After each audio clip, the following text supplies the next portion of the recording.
Weird Werewolfery. Up next on Howl-O-Ween.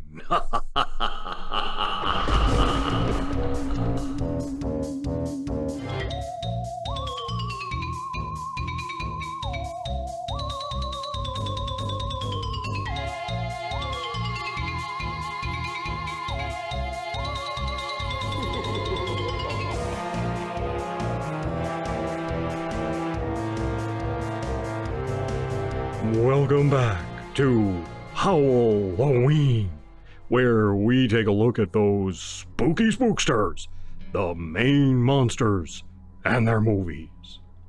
Werewolves. We all know about those guys, right? Well, this time I have some movies for you that are different and don't follow the established werewolf lore as we know it. In other words, weird werewolfery. A lot of werewolf lore came from the famous Universal movie from 1941, The Wolfman. In these movies, they sort of toss a lot of it out the window. In order to kill a werewolf in these pictures, you don't need silver bullets or wolfsbane. Plain old guns will do the trick.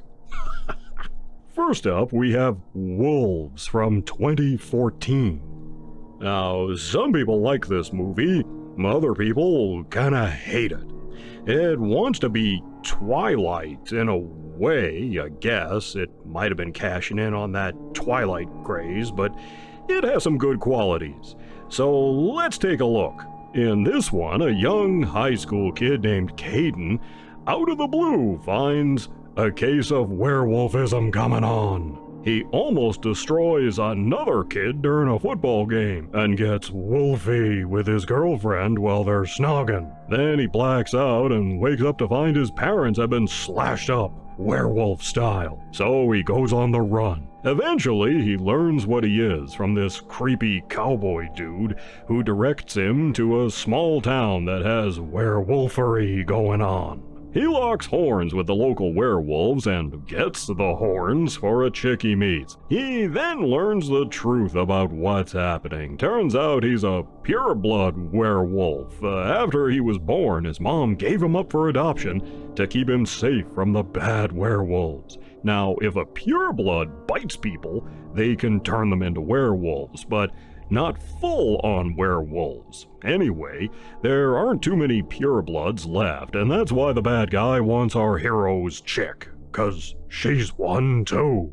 He wants makeouts to carry on the pureblood line. Our hero has to battle the alpha male and his minions, who pretty much run the town. And there's some hot wolf-on-wolf action.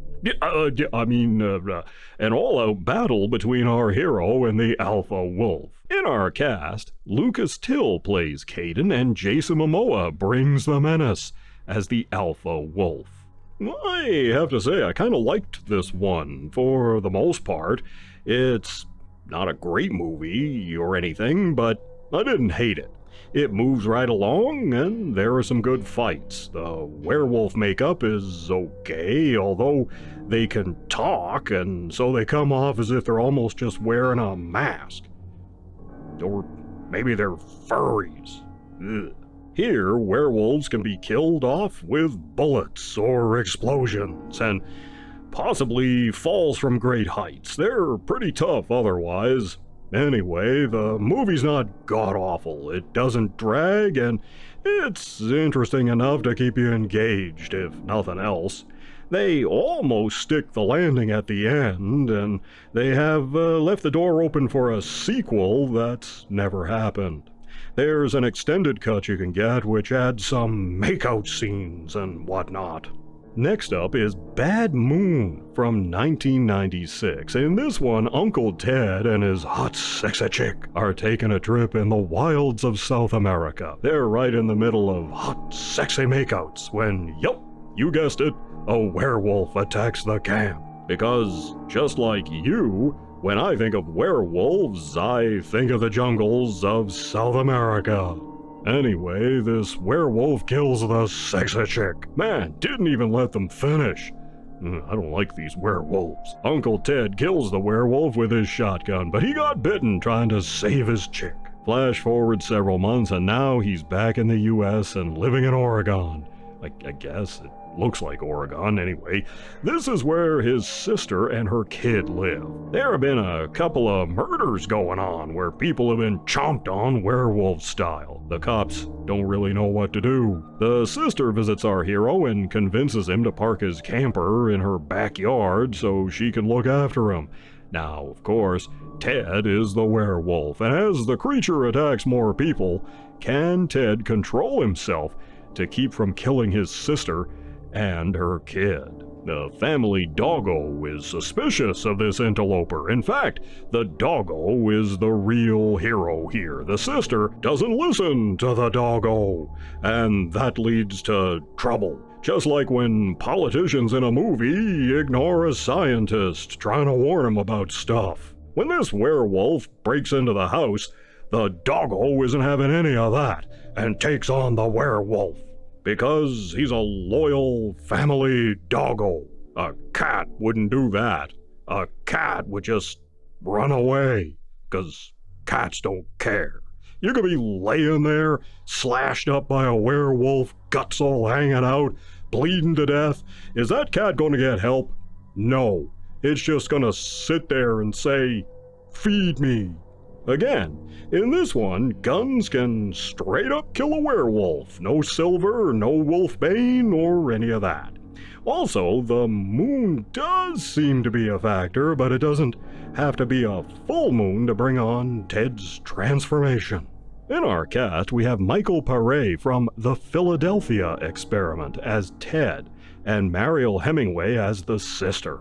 As for downside, some things don't make sense, like this guy's out in the woods, he's a forester, I guess, measuring trees at night. I mean, come on. The sister is a lawyer and tells off this shady salesman guy in a cringy feminist way that kind of reminds me of movies being made today. Ugh. Other than that, she's not exactly the most emotive actress here, which the director found rather frustrating. Can't blame him. And we see a transformation sequence toward the end, which is just awful. It was all done with CGI, and the director himself hated it too. And I think they reveal the werewolf too soon. You get to see a lot of it instead of hiding it in the shadows and holding off until the big reveal. But on the plus side, Michael Paré is great, and the creature is one of the best practical effects werewolves you'll ever see. One thing I really loved in this is a sequence about halfway into the picture where Ted and the doggo get into this staring contest. I thought that was really well done. On balance, I really liked this one. Bad Moon was based on a book that was told all from the point of view of the family doggo. The doggo is sort of torn between loyalty to his pack, the family, or the lycanthrope, and the doggo has to make a choice. Finally, from 1984, we have The Company of Wolves. Now this is a weird one, and mostly a retelling of the Little Red Riding Hood story. It employs non-linear storytelling and sort of storybook story sequences told throughout the picture, and the story is all told in a dream world. The movie was all shot primarily on sound stages, and the forest we see is very reminiscent of the one from Legend. The movie opens with a girl in the present day having a nightmare about being chased by wolves. In this dream, she lives in this crappy medieval-era village where everyone is poor, and her sister has just croaked and she's being buried. The girl, Rosaline, spends time with her grandmother, who tells her tale of wolves who are werewolves. She gives Rosaline a red shawl and warns her to never stray from the path in the forest. On the way to grandmother's house one day, she meets a wolf in human form. etc., etc. In our cast, we have the late David Warner as Rosaline's father. Graham Crowden has a small part as a local priest, and the late Dame Angela Lansbury plays the grandmother. Terrence Stamp also appears in this weird story where he's the devil in a Rolls Royce. Our heroine Rosaline was played by Sarah Patterson, who only worked in a handful of pictures, sadly. Still not sure what to make of this one. It's surreal as all hell, but I did like it. If I had to describe it, I'd say it was some kind of allegory for puberty, although Rosaline is only just under 13 here, so there's this weird undercurrent going on about physical changes and all of that. And being set in medieval times goes right to the heart of werewolf stories, as European peasants feared wolves. This film is definitely different and worth a watch for the visuals alone.